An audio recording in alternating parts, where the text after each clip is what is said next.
Hey, I'm Reggie Ponder, the Real Critic, and this is the Real Critic Roundtable. This is where Black critics come to discuss, debate, and have some fun. This is like our year-end wrap-up or movies that we trying to talk about some stuff, and we got a lot to talk about. I'm so happy for our panel today. We have Kathia Woods, we have Shawn Edwards, and then we have coming at us again, Mercedes Springer. No. How you forget her name is up there on the screen? Oh no, I didn't forget her name. I didn't forget her name. She thought so. So this is gonna be part of the show. Is that we discussed the other day Greenland, and you were not. Let me tell it. Go ahead. We got on a call for after the Greenland discussion that we had earlier that morning.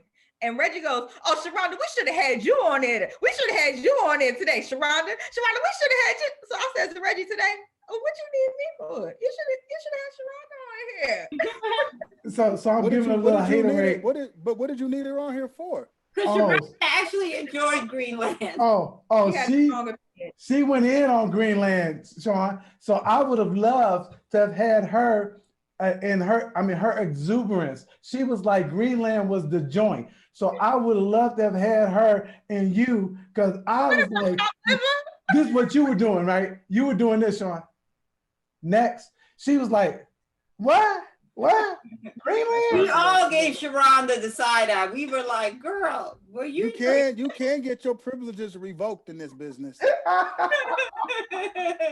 was like, did somebody give you a check? Like, let us know so we understand. You know what I mean?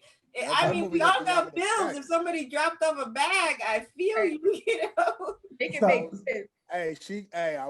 She could be dating Gerard Butler. See, no. See, now you're going down the wrong path. But anyway, I said his house burned down and he wanted to upgrade. So he did this movie so he could get his new crib. That was my defense of him making the movie. I still did not say it was good. All right. So introducing Mercedes Springer. Mercedes, welcome to the show. Thank you. Come on, man. You're so welcome. Yeah. And Shawn Edwards, welcome to the show. I don't need it. We good. We just give my girl some love, man. She's sitting right here. And Kathia Woods, welcome to the show. All right, so maybe one day we'll do a show on what people are doing for a check.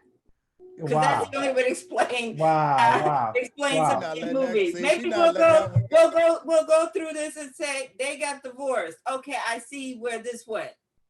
So this week I wanted to talk about a couple of movies that we didn't get a chance to talk about. Have to. And the first one, I think at least Shawn and Kathia saw it. You guys did see Wonder Woman, correct? No, I'll see it tomorrow. Oh, you'll see it tomorrow. Well, Shawn is the only one. Let's hold off. All right. So with that, yeah, I'll see it tomorrow as well. And then, but everybody saw Sylvie's Love. So I'm gonna ask Kathia to bring this one in for us, tell us what this is about, give us her thoughts on it, because she called me, sent me 15 emails. This was just like she's crying right now about all the emails she's getting about one movie. That's what I got from her. She said, Reggie, watch this movie. So Kathia, please talk about this.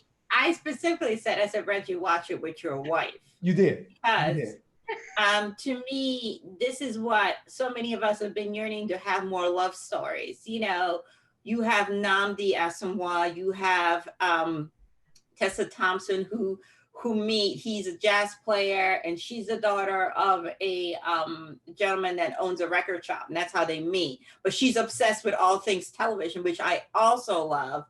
And you know, they fall in love, but the road to a happy ending is not paved with, you know, easiness, but the process is beautiful. And I love the soundtrack. I love the look of this film. I love the costuming. Whoever did the clothes from Nnamdi, he is tailored from the head, from the haircut. It's sharp all the way down to his clothes. We finally got a good movie here for men. And I also love that we have roles for Black women in this film that are not explained. You know, Ryan Michelle Buffet is just the producer. her aspirations. And I also love that, you can, I don't want to say mistakes, because that's not, I don't think it's inappropriate, when you have a child, but you can have side steps in your plan and still achieve your goals. You know what I mean? And most importantly, I think it's good to show that during the 1960s, even though, women were considered, to be an extension of men still, and that you wanting to be a producer, you wanting to go to college was considered ambitious. There were women out there doing these things. And in a lot of places, it was done in small towns and in small markets. So all of those things, I think, are admirable about this film. The performances are stellar. And again, it is just, you can tell that everybody poured love into Sylvie's love. Wow. Wow. Shawn, what you think about this one? Well, yeah, I like the fact that they poured love into it, but they actually poured a lot more into it. They poured excellent filmmaking into this film. For the life of me, I don't know why more people aren't screaming and yelling about the job that director Eugene Ash did. We talk ad nauseum about Ava DuVernay, who delivers mediocre product, and she's like the queen of all film goddesses. And then there's a film like this, and you hear crickets about this guy. It's just the fact that it's a nod to some of those classic early Sidney Poitier films. I damn near expected to see Sidney Poitier pop up in this film. It's just that good. It's just that on point.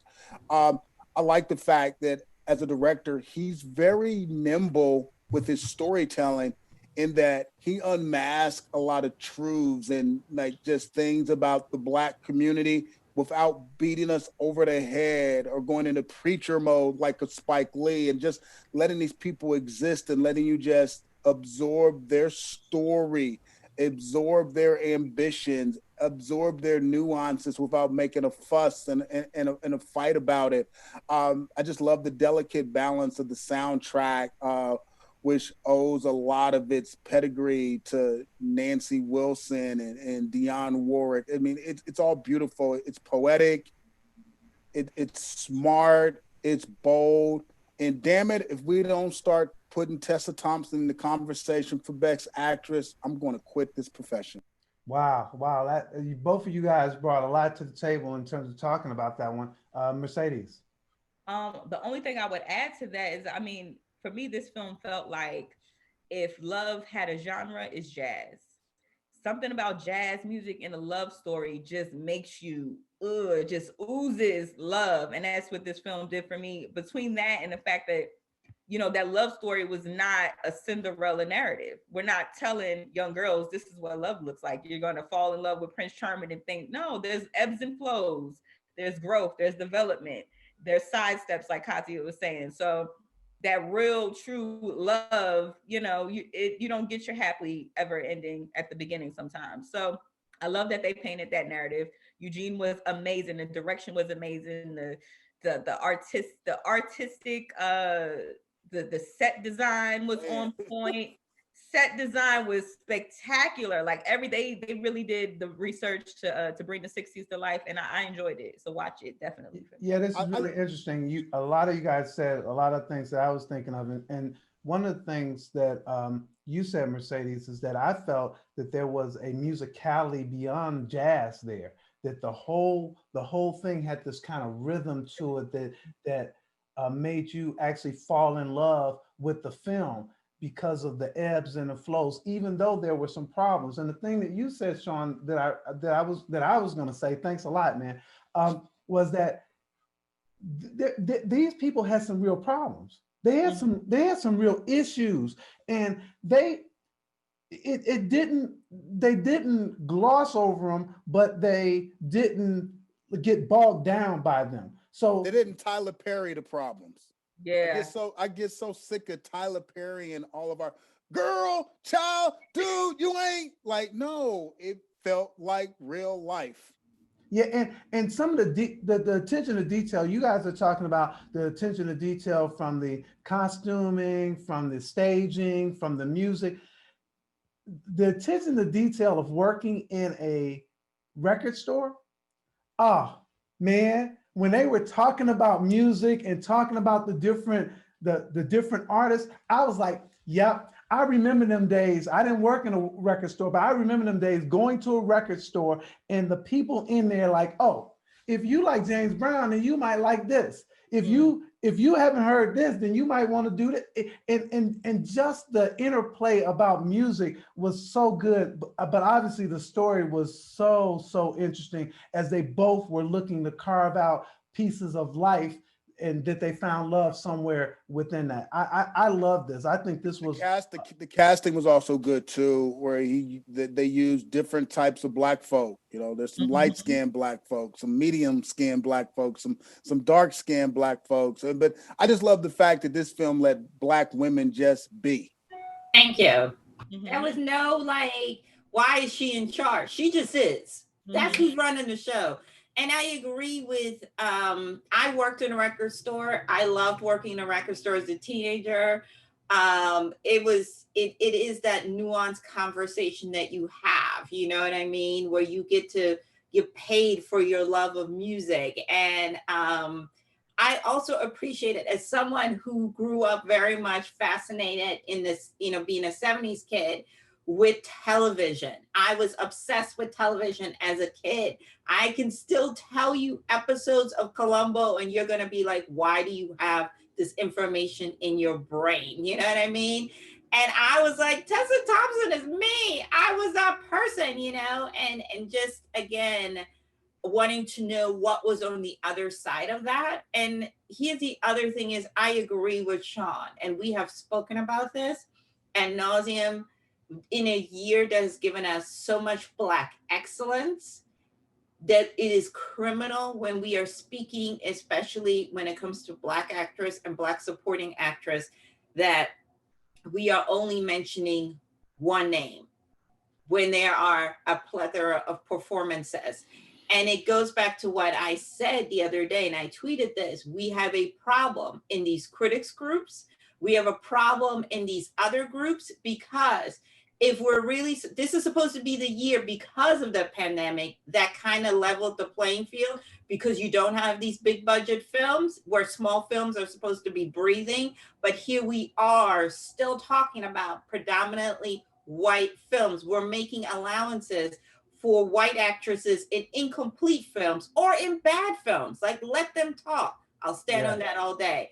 And what I said this, I'm like, what does a Black woman need to do to win Best Actress? Like, who does she gotta, like, what does she have to do besides give an amazing performance? Like, is it the fact that she needs $100 million behind her? Is that what we're saying? And that's what I said is, we will not see another Best Actress winner, I believe, within my lifetime at this pace. Go ahead. To Shawn's point from last week, because Emma Stone winning Best Actress for La La Land, it's no way that Tessa Thompson's performance wasn't better than what Emma Stone did. It's no way. There's absolutely no way. She really did. She really did crush this role. I think we'd be remiss though. This is an and not a but, to say that the writing in this was phenomenal, guys. The writing for this too, it just seems like everything in this one just worked. It was the writing, the direction, the casting, the actors, the staging, the costumes. Shawn, you said it. This was a beautiful, masterful piece of filmmaking.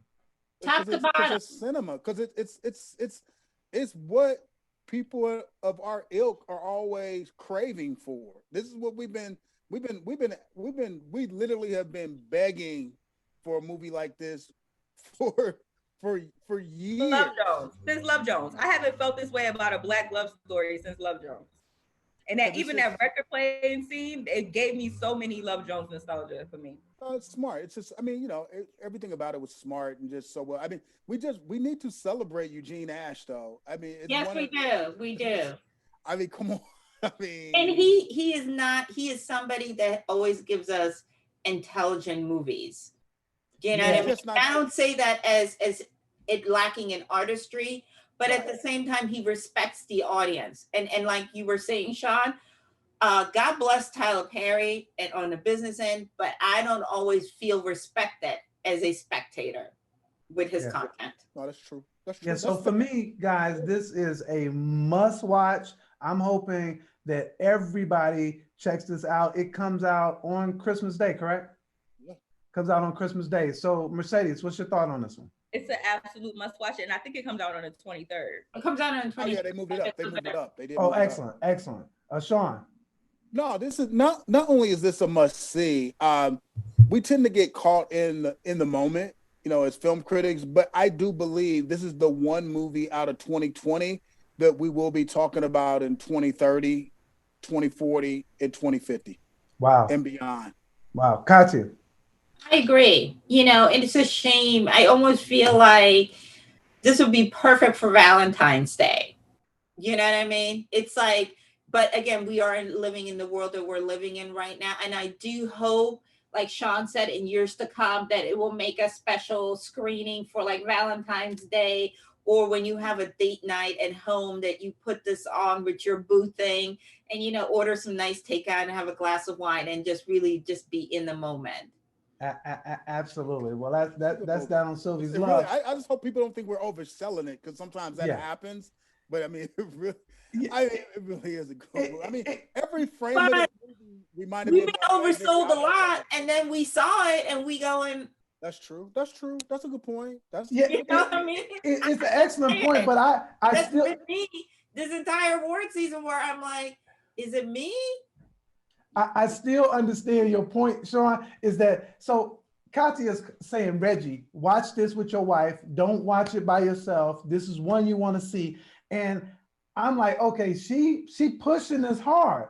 But then after I saw it, I was like, oh, she might not have been pushing it hard enough. This was that good. I watched it. I've already watched it twice. I know that I'll watch it again over the holiday season because it was that great to watch. And this is one of those movies, interesting that you would say, Shawn, that you see different things in it when you watch it again as well. You're like, oh, I didn't see that. Oh, it's beautiful, absolutely beautiful. So I put Sylvie's Love on the list, and I don't know if you guys had a list, but is there another movie that you guys want to talk about? That represents 2020?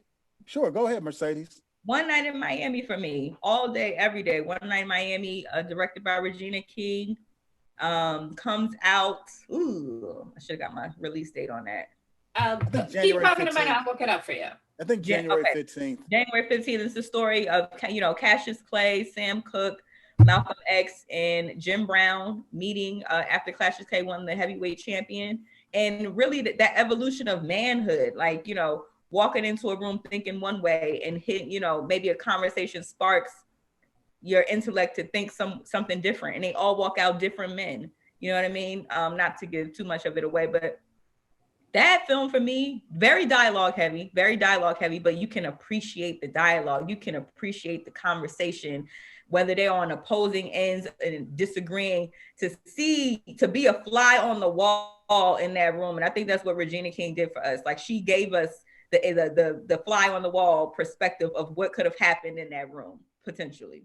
So I love this film. So Kathia, I'm gonna jump to you because I was trying to see if this was in your top 10, and I know you liked it, but talk about this one from your perspective. I'm a big fan of dialogue, good dialogue. You know what I mean? We give so much credit to Aaron Sorensen for good dialogue, but this is great dialogue. This is like, I'm also a big David Mamet fan. I like when people are pushing each other in a good way to engage.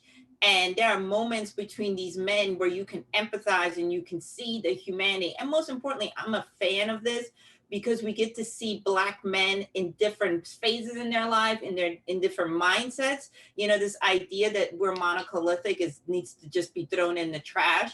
And I also love the fact that it is an uplifting thing to see Black men talking to each other comfortably about their struggles, about their wants, about their desires, and it's not considered a weakness. We need to see more of that, of Black men being allowed to stand in their humanity.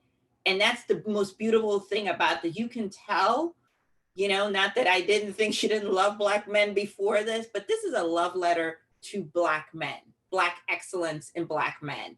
And I hope Black men see themselves seen And all the actors felt the love and the support from Regina, because all of them said, you know, when we talked to them, that she loves Black men, and then in turn made them feel comfortable to work hard for her. So it's a gift. It's definitely on my top 10, no doubt. So it's interesting because I like this too, and what I liked about it is that similar to the movie we just got to talking about, which is Sylvie's Love, is there were some issues in this film, and they let them play out.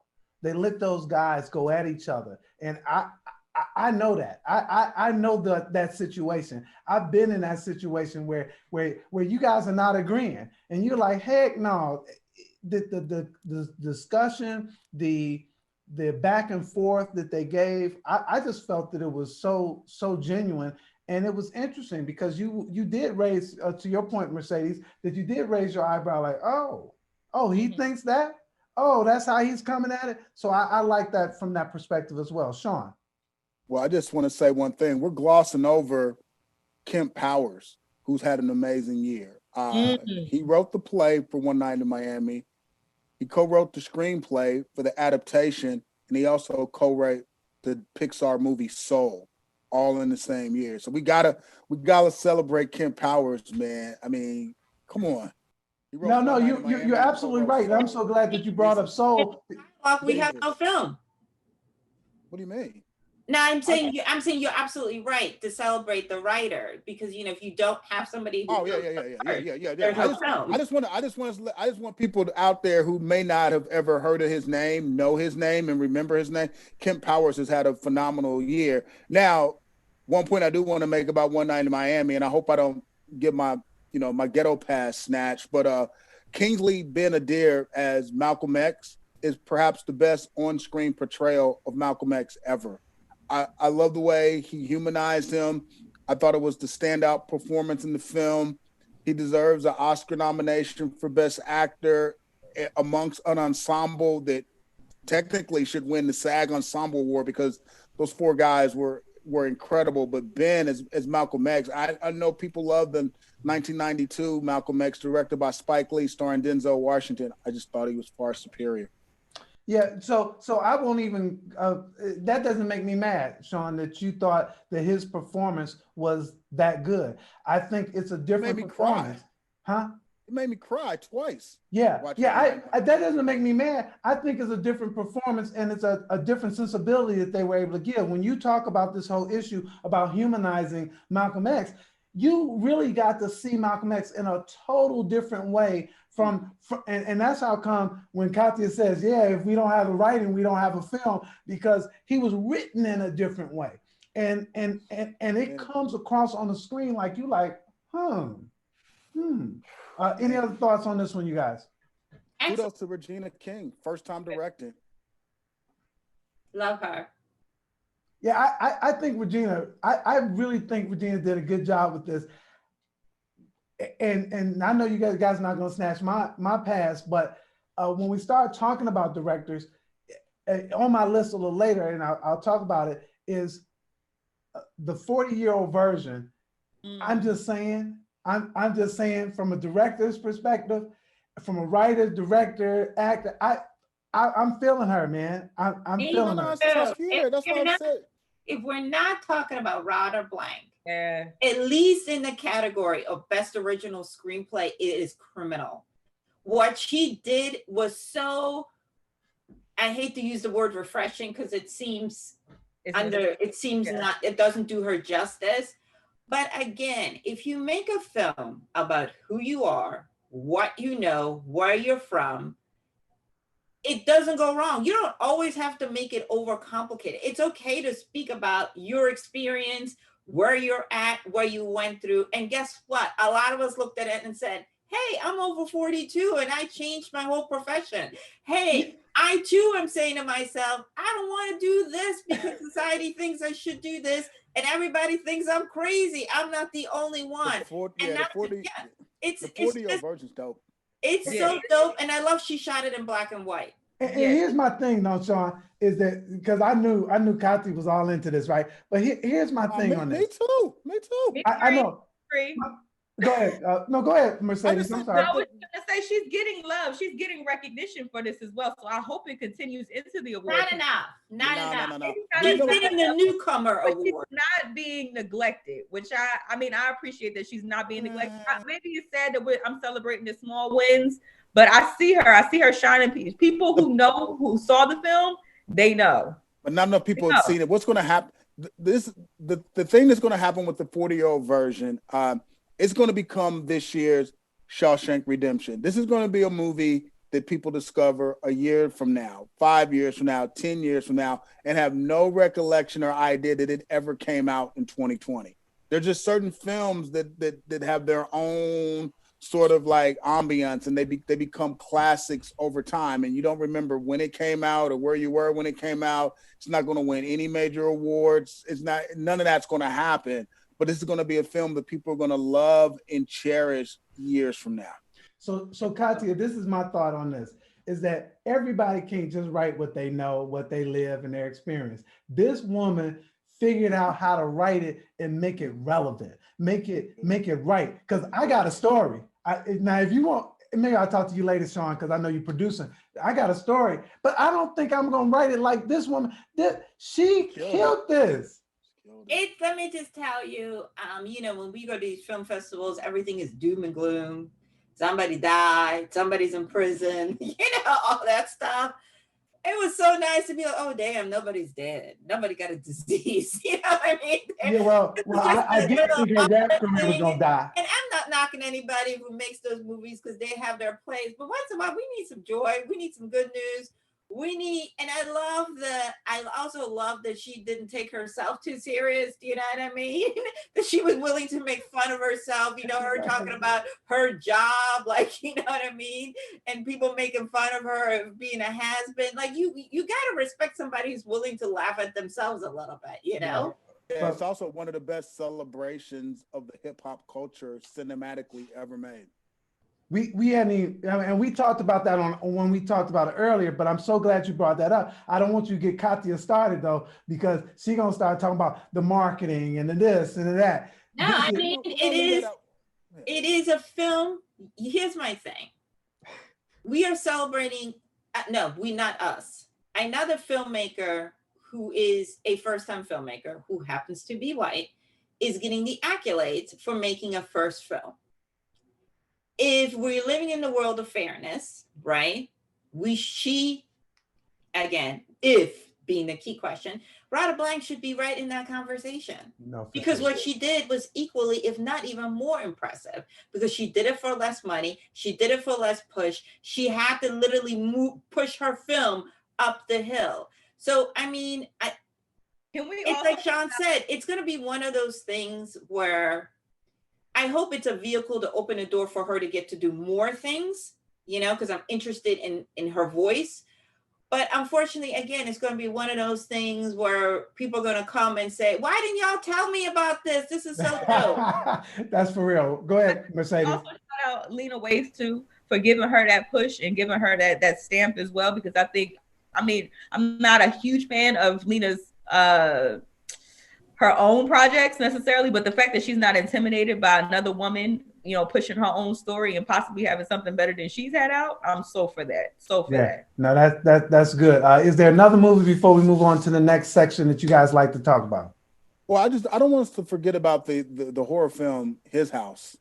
I just thought it was, because horror is a genre that's just been elevating the past few years. I know most people talk about the Get Out and the Hereditaries and the films of those ilk, but His House was just an exceptional movie on every level.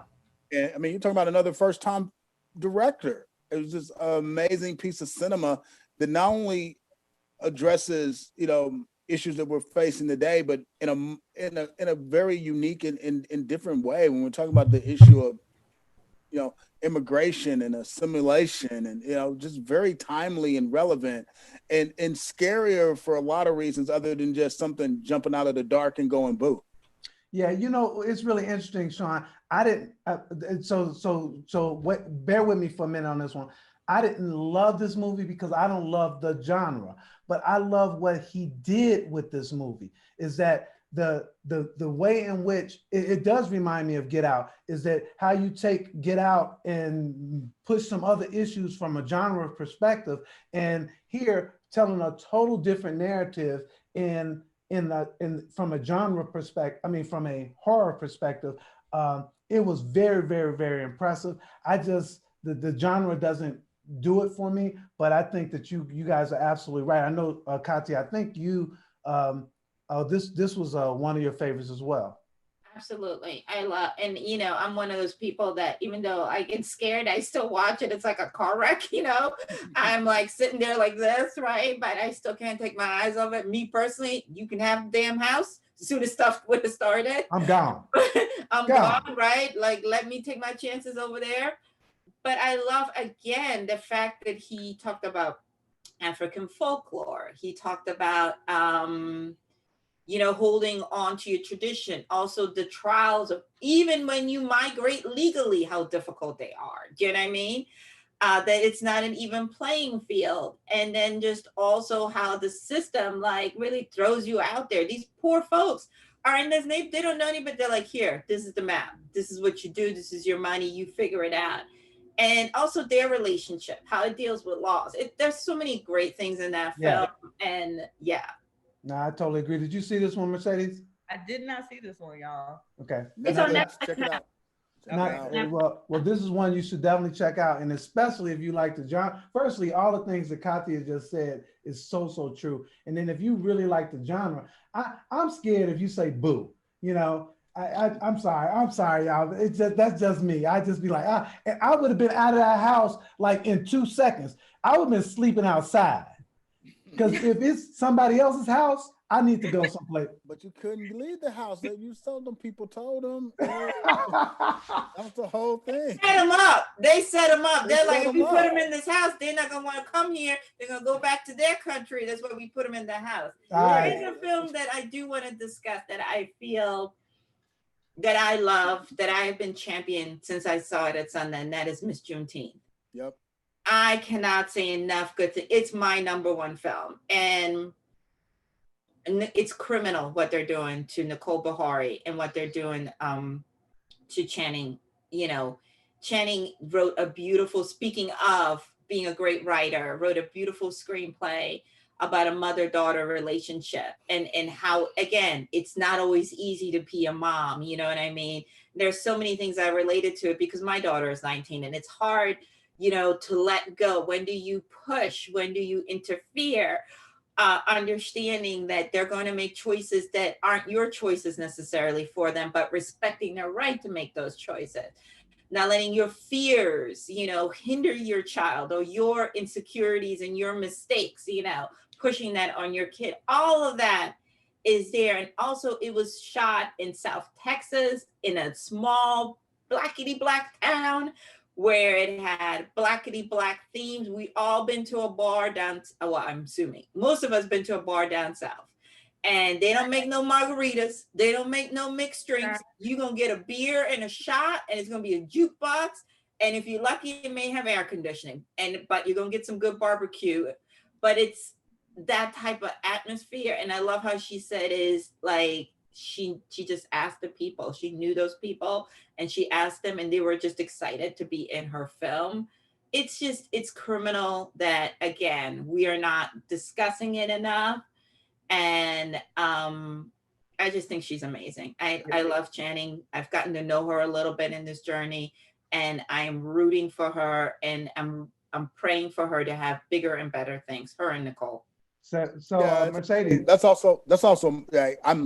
It's also my number one film. And I'm just not on your show, Reggie, saying that, neither is Kathia. We actually, we put our money where our mouth is. Like, I'm officially, I'm a member of Gold Derby, and I got it sitting number one. I'm not falling for the okie doke. That's your number one. No, go there. All right, so we're gonna get to our top five, and not our top five, but some of our favorite films. But Mercedes, what did you think about this one? That's interesting. I'm excited to see it. I have not even heard of Juneteenth, y'all. So I mean, I'm the youngest one in the room. That's no secret. Oh So wow, you just gonna y'all call stay- it? Oh wow, we went there, Mercedes. I'm just Oh, saying, wow. y'all That's wrong. That's just Wow. Mercedes. That's wrong. We should have had Ron. We should have. y'all hip and y'all keep me informed, right? No. We should have had Sharonda on. We should have had Sharonda on. I think this is what we're talking about. This is a film Did not know. that every Black female critic should have had in their inbox from the rip, because it's really, you know, it speaks to us in so many ways. And one thing I really liked about this film, because as I was sitting there watching it at Sundance, you know, her relationship with Kevin Sampson's character, I was like, ooh, girl, you know what I mean? Like, I was afraid that we were going to tolerate bad behavior, but I love the twist that Turquoise put on it.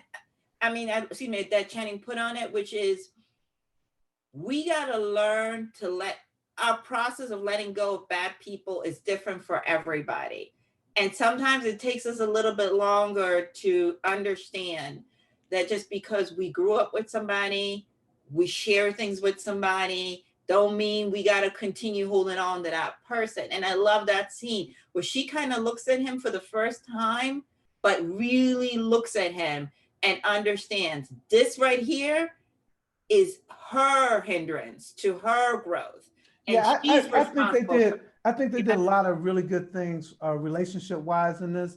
And I think the movies that we all like this year are the movies that have some authenticity, where they didn't try to over-explain any of these issues, that they let those issues play out like they might actually play out in life, not to give anything away. Yeah. The mother and daughter relationship, you talking about mother and daughter, I'm talking about daughter and daddy. I'm like, put that phone down, girl.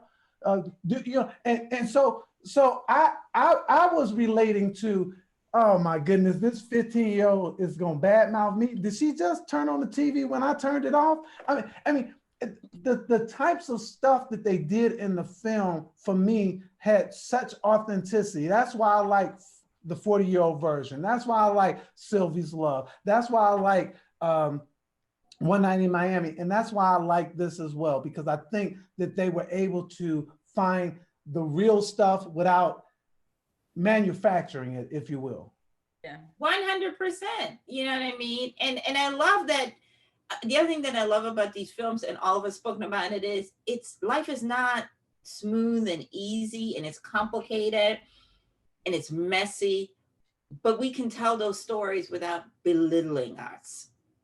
Well, good stuff. Well, so we're going to switch gears. We talked about some movies we hadn't talked about. Now, I'd like for you guys to talk about some of your favorite movies. It doesn't have to be in any order. I'm going to say, hey, tell me like 5 of the movies that you really like. You don't even have to go into real explanation other if you want to, because some of the movies we talked about, you already did. But I'd like for you to say, hey, here are my favorite movies that I like this year. And I am going to start with you first, Kathia.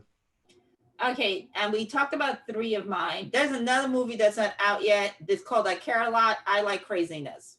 I do. Okay. That is craziness on 10th level. And Diane Wiest is used way better in this film than the other one, which I'm like, what in the hell is happening here? I did like Nomadland. I'm a big fan of movies. I understand it's a super slow burn. I love Chloe. I think she's super special as a director. And she's on my list of people that I would love to interview just to tap her brain to understand her creative process.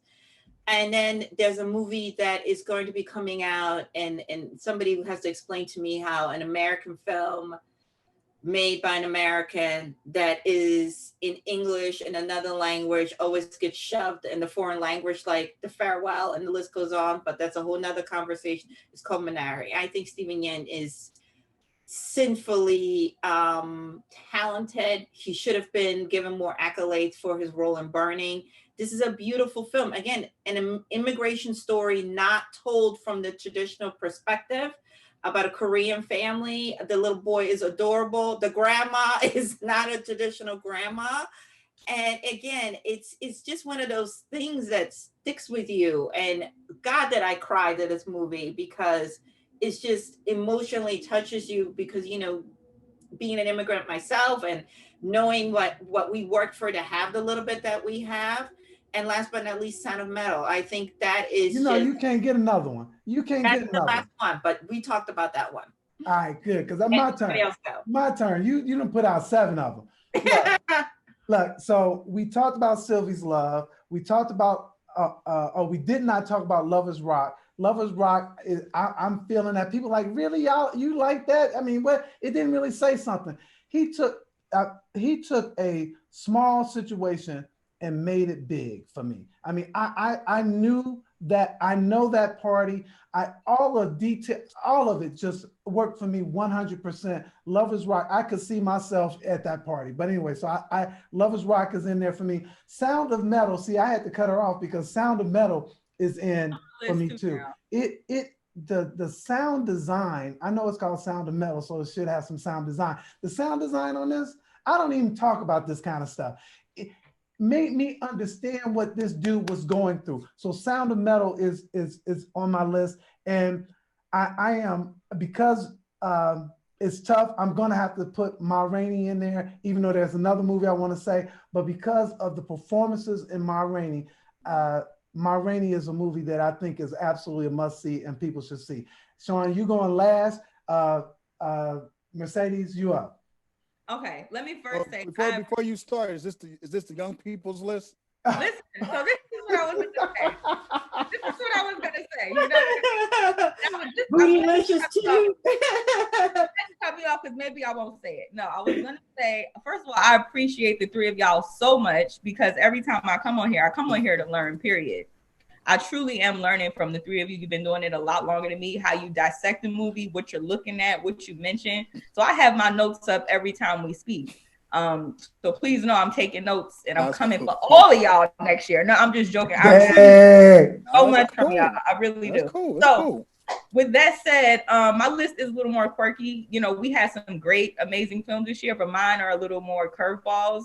I really enjoyed Run on Hulu with Sarah Paulson.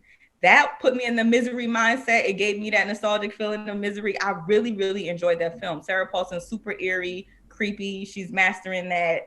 I enjoyed The Assistant. These are films I've just enjoyed that throughout the year. The Assistant was good to me. Not dialogue heavy, but it's the original cinema of it's storytelling with just the camera. They're telling the story with just the camera. I love The Assistant. And I'm going to add in there, I got a few here. I'm going to add in Soul, just to throw another curveball in there. I enjoyed Soul. It was a feel-good animation. We haven't talked any animations so far, so I'm going to say Soul with Jamie Foxx and Tina Fey. No, Soul deserves a Best Picture nomination. And you still got one more. See, Kathia did 7. So you got one more. I had Sound of Metal on here, so let me do something else then. Sound of Metal was my last one, y'all. All right, that's all right. That's good. Shawn. Sound of Metal is up there for me. All right. Shawn, you up. I'll start first. A movie that I found myself going to again and again, and I did a few times during the pandemic, is Uncorked on Netflix. I like that movie. Just presented a different type of character in a different type of situation. I love the message. It was realistic. Niecy Nash, to me, as the mom, incredible. Vance is always solid. I mean, it's just a really good movie about something different.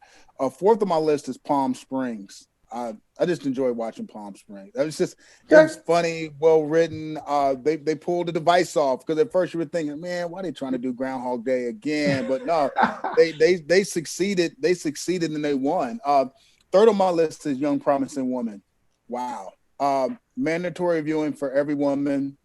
Mandatory viewing for every teenage woman. Mandatory viewing for every male out here, so we can stop being idiots and jerks and assholes. Man, talk about a movie that just hit, stuck with me, lingered, burned my insides, made me mad. Man, just wow, just a great movie.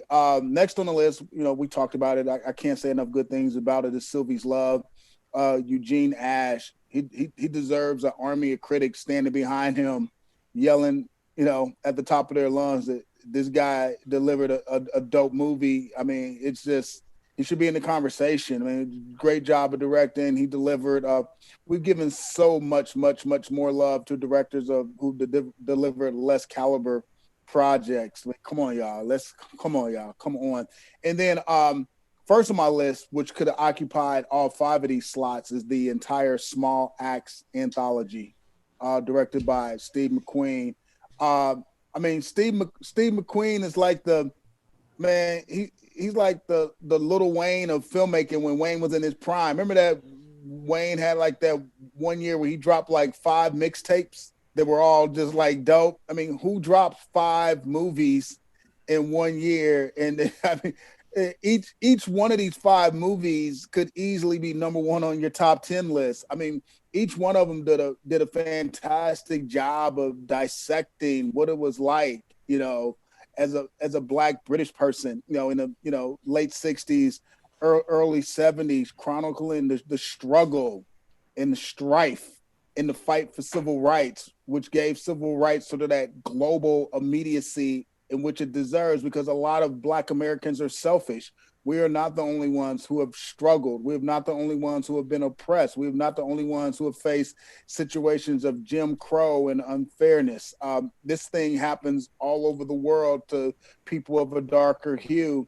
And Steve McQueen just did a fantastic job of just directing these stories in which, I mean, the impact of each and every one of them is just like, you know, Lovers Rock did one thing, you know, Red, White, and Blue did another thing, Mangrove did all things. I'm just, you cheating too. If I do that to Kathia, I gotta do that to you. Cheating, man. You cheating. Right. To me, it's like, I feel like it doesn't belong on a top 10. It belongs to its own thing. And I'm not mad at you for saying that, because I'm saying this because it's so special. There are people out there who have made a dozen films that can't make one good product. He gave us 5 in 1 year, and 5 unique. And also the other thing too is he introduced us to some new faces and reintroduced us to some faces that we should have known and that we're finally giving props to. So I respect that. You know what I mean? Okay, like, so what you guys really want to do is just make a list for Steve McQueen. I feel like he doesn't. That really, if we're having the discussion, I really thought about this like yesterday. I'm like, he doesn't fit of any of these boxes that they're trying to put him to, because he's exceeded all of that. You know, that's why when we're saying a limited series, a mini series, it doesn't work, because what he gave us was 5 different looks of excellence. He deserves his own category, or better yet, his own accolade, because he dared to step outside the box. Isn't that what we're always asking for? It's so true. He was a master. This was a master class in filmmaking. Let me barbershop it for you, Reggie. And you're from Chicago. You'll understand this. You don't understand this metaphor. What Steve McQueen did is like Michael Jordan winning 5 championships in 1 season. I'll take that. I mean, who does this? Nobody. I thought you were gonna say it was like him winning, you know, the championship in baseball, football. Well, we could say that too. But I'm just saying, why aren't we? You have to stop and pause. No, seriously. Making any movie is hard. Like making the worst movies hard, but you have to. I mean, we really have to stop and pause and just like say out loud, take a deep breath. Who does this? Nobody. And to say that, you know, and the other thing I love about Steve is he has given us different looks with each time came out. Every time. He's not given us 12 Years a Slave and 4 different connotations. He made that film, dusted off, and moved on to something else. He made Widows, dusted off, moved on to this. And he's Kathia, a natural filmmaker. And Kathia, I just want to say, to me, all 5 of these are better than 12 Years a Slave. To me. It's hard to say, because again, I really wish the discussion was. I'm just saying let me say this. Let me not say better. Let me say they touched me in a way that at 12 Years a Slave was like a man. I mean, it was really good. That's how come I'm just trying to give the props for these 5. Is that these 5? I was like, for real? But for real though, Widows was really good. For some reason, it just didn't resonate. Widows is an amazing freaking movie. It's a very good film. And I also, here's the other thing too, is it's what Shawn said so beautifully and so smartly. He's like, people rather talk about, which is, I don't even understand that. Thank God my brain don't understand it. People rather write 16-page pieces about it being a limited series than talking about the actual work. What is wrong with folks? What is wrong with these editors at these outlets that are so freaking lazy that allow this connotation? Or editors making announcements, well, we've decided to put it on TV. Who the hell cares what you decided? Who are you? Instead of being like, we have experienced something masterful and something extraordinary in these works. And again, the internet came for John Boyega so disrespectfully for Star Wars, but crickets on this performance. I see you. And then no doubt for that. Well, want to move into our last segment, which might not be that long anyway. And it's really about what trend did you see this year that really stood out? And I'll start on that. The trend that I saw that stood out is that we were able to see more films from not just Black folks. We were able to see more films about different people, about Asian folks. And I know that's because of the pandemic. I know it's because of the pandemic, but I think more films bubbled up to the top this year, at least for me, that that I probably wouldn't have watched otherwise. And so that's the trend I saw. Mercedes. A trend that I've seen. Can you come back to me? Let me think about this. Yeah, absolutely. I'll go to Shawn. A trend that I saw during the pandemic is due to unforeseen circumstances and the seriousness of a very contagious disease, a lot of us were forced to stay at home and people had way too much time on their hands. And I've never seen so many bootleg critics in my life. Wow. Okay. All right. Kathia, I like that, Shawn. Thank you. Oh God, I'd hate to think of it as a trend, but just different voices of women directors, films getting acknowledged, whether you enjoy that film or not. The point is we got a really good spectrum. If we could really do a top 5 of directors and not include one man. Do you know what I mean? We really could do it. And I hope it's not a trend, because we should just be celebrating good filmmakers, whether they're a man, a woman, Black, white, gay, straight, whatever you identify as, young, old, because isn't that what we're supposed to be celebrating, is good filmmaking? You know what I mean? Love that. I'm just afraid. I love every single thing that you said, but I'm just afraid that because the pandemic has hurt so many studios financially, that the brunt of getting back to normalcy always seems to affect people of color and women first. So I'm nervous that this may be a flash in the pan. Yeah. I agree with you. I agree with you, Shawn. I'm gonna add that I actually feel like we had a lot of female-led series. Doing it. We had a lot of female-led series that really skyrocketed. We didn't talk about Queen's Gambit, but I binged that and that was just phenomenal. So many Netflix series, the streaming services definitely being a part of this huge push of all the cinema that we're seeing. So that's been a huge trend. Good quality content on streaming service. So that's about to push cable TV way out the door. Wow. Yeah, big trend. Well, good stuff. That I want to touch on real quick that I think is very important is that, because I know we've talked about it here, is this battle between streaming services and the theatrical experience. I shed no tears for the theatrical side because they never wanted to build facilities in Black neighborhoods and communities or Hispanic neighborhoods and communities. The one thing that the streamers have done that I love is I love the globalization of content and the fact that they've provided us more content that's been produced in Africa, which is an extension, building facilities in our community so that we can see these works of art that have been done for people in other parts of the world. So I congratulate streamers for doing that. I'm really glad that you said that, Shawn.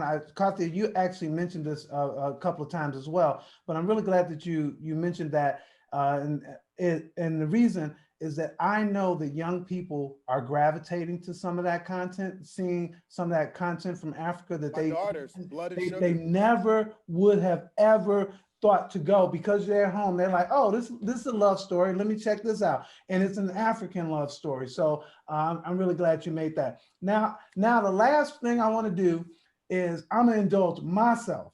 And what I'm going to do is I want to talk to my panelists about a project that they worked on this year, because it doesn't make any sense if we don't support my people. And I'm gonna start with you first, Kathia. I'm gonna tell you the piece, you might want to talk about another one. So if you do, that's fine. But the piece that you did with your daughter, and I'd like for you just to talk about it just a little bit, please, and get people to go to check this piece out. Goodness. It's hard to write. I am that person that will write something and will say, oh, this sucks, burn the whole thing down, you know what I mean? And then when you write about, for me, about my child, and even, struggles within my family, and I love my family, but our families are not perfect, to open that wound and then say, here, the rest of the world, you now have it, right? It's hard. But what it did do, because she was an active, like all my drafts, my daughter read. I would never put anything out that would hurt her or make her feel uncomfortable. That's number one. And I had a serious discussion with the editors about it. But I always say this, I am Black, but I'm also Latina. I grew up in a house with Brazilian women. It is in my DNA, and it is in my daughter's DNA. And it is who I am, and I love my community. But we have some work to do. We have some work to do how we as Black people are seen in the Latin community. So for me, what resonated for me, what meant anything more for me is number one, she felt seen. And number two is the letters and the notes that I've gotten from people that are Latinx and are of Afro descent saying, I feel seen. I understand what you're saying. I have this struggle. And that's what I think ultimately, you know what I mean? You write to touch people. And I'm super proud of that. It's still pinned on if you go to my Twitter at Kathia, Kathia_Woods, it's still pinned. You can read it. And I'm also proud of the work that I've done. I've grown, I think, tremendously as a writer. I'm looking forward to being more uncomfortable, to having my little meltdowns in the privacy of my home at 1:00 in the morning when I think it sucks. And somebody saying, no, it doesn't suck. You just need to go a little bit more in this direction. I really liked working with this editor. And I'm looking forward to opening up a little bit more. I think sometimes, as much as people think I am very outgoing, it is very hard to talk about the things that are hard. You know what I mean? Yes. And I am always grateful whether you read a review, whether you read a snippet, whether you read my contribution to what Shawn put together. I'm always grateful when someone says, I read your stuff, period. Well, thank you so much. I really appreciate that. Shawn, I'm gonna go with you. See, and this is what I want you to talk about. You're gonna talk about 50 million things because you're working on something. But because we didn't get to talk to, or I didn't get to talk to Dion about the film, I'd like for you to at least talk about the making of Fatale and the challenges and the triumphs of being a producer. Oh, well, sure. I appreciate it. Oh, yeah. Fatale, directed by Dion Taylor, produced by Roxanne Taylor. Yeah, it was produced under the Hidden Empire Film Group banner, which is a production company. And for all those who don't understand, it's 100% Black owned. And I think another thing that people don't realize is every movie that Dion and Roxanne produced, they produced with their own money. I mean, this isn't studio money. So they produced Fatale with their own money. They went out and sold it to Lionsgate, who picked up the distribution rights, not the production costs, just the distribution rights and the marketing. It's something that they have always done on all of their films. And there are not too many truly 100% independently run and operated Black production houses, in the business. And they are one of those. They work as a husband and wife team, which is refreshing to see. It's always good when you got Black love in the house and professionalism. They employ a lot of Black people, not just behind the scenes on the set, but also behind the scenes where it matters in the office. So, They're running the accounting department. They're running the marketing department. They're running all these different departments where you need people of color, at the table, because the industry has a lot of moving pieces, and we need to be a part of all those pieces. And unbeknownst to them, when the film was originally supposed to open, the pandemic happened, and it's one thing for a major studio to shift a couple of their titles around. There's another thing when you got to shift the movie around when you have your own money invested into it. So it was a lot of ups, more downs, but they prevailed, and actually just released the film this Friday, and they got it out into the marketplace. It'll be available for PVOD on January the 8th, and they actually shot a film during the pandemic in July. And Dion, he's a roll up your sleeves kind of guy, because it's starting to pay off. He's been tapped to direct the John Lewis biopic. He's been tapped to direct the Harlem Globetrotters biopic, and the producers of Parasite, their next movie, he's going to direct. So it's working for him. And black, and they practice what they preach. That sounds like a song, Shawn. Black. But I'm not Beyonce. It sounds like a Beyonce song, but I'm no Beyonce. All right. Black. Come on next show with a shirt, blackity black. It ain't no black parade here, but all right. And Mercedes, please talk. We're so happy to have you on the show as well. Please talk about one of the projects you've been proud of this year. Because you made our average age go down. Listen. So I really wanted to mention this. This is I've been producing television now for a few years, but I'm really proud of last month we wrapped Beyond the Fix My Life, her last final season that she's doing with OWN Network. And there was an episode in particular that I had the privilege of producing about young Black men from the education to prison pipeline that's coming up. And it was the most powerful episode of any television show I've ever been a part of. To get in tune with these young Black men and get them straight and try to get them on the right path. But I'll say this, it was a display of education to prison pipeline, and it had a Black cardboard cutout behind the jail cell. So in this pandemic, when I'm questioning my voice and why am I here and do I even care about this space anymore, to be able to be that voice and say, maybe we should make that cardboard cutout a different color. Maybe he needs to be red and not Black, because I don't want to trigger any brothers that are going to watch this show and Black Twitter light us up. Was there not a Black producer in that room to say, let's not put the Black man in the jail cell? You know what I mean? So just solidifying my voice in that. And I will say I have a Black Flicks trivia game, a card game coming out the top of the year. I designed it. It'll be here at the top of 2021. So when you see it, blackflixtrivia.com, go get you the card game. All right, well, you just come back on the show and just show it to us. I'll play it. And then put the link up. Yeah, girl. Right. You just come back on the show. Well, look, guys, I want to say that I'm moved by all the work that you guys are doing. I really love the fact that you guys are supporting this show. And I wanted to, at least in some kind of way, support some of the things that you guys are doing. The thing that I'm proud of this year is starting this show. Is that I really was tired of talking to myself. This is so cathartic to talk to other critics about film, and we don't have to agree, because Shawn doesn't like Greenland, but I know who does. But my, and then Kathia gonna make me watch Sylvie's Love, and I'm gonna say thank you. I am so happy that you guys are stuck with me this year. The next goal for me on this is to make it bigger, is to get more people to see it, to get it in more places, and I appreciate you guys' support. Hey guys, this is the Real Critic Roundtable. We went over, but that's okay, because I'm gonna cut it up into little pieces anyway. We had some really good things today.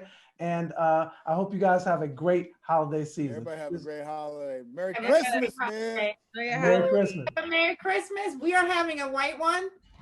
It is still snow out. You know what I mean? All right, Shawn's going there. An amazing, most importantly, a healthy and a blessed holiday. Stay away from the people that went to the club.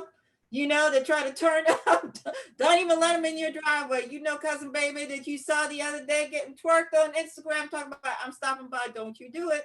You already know I'm not doing. Mercedes already called me out. I'm too old. Oh, I didn't.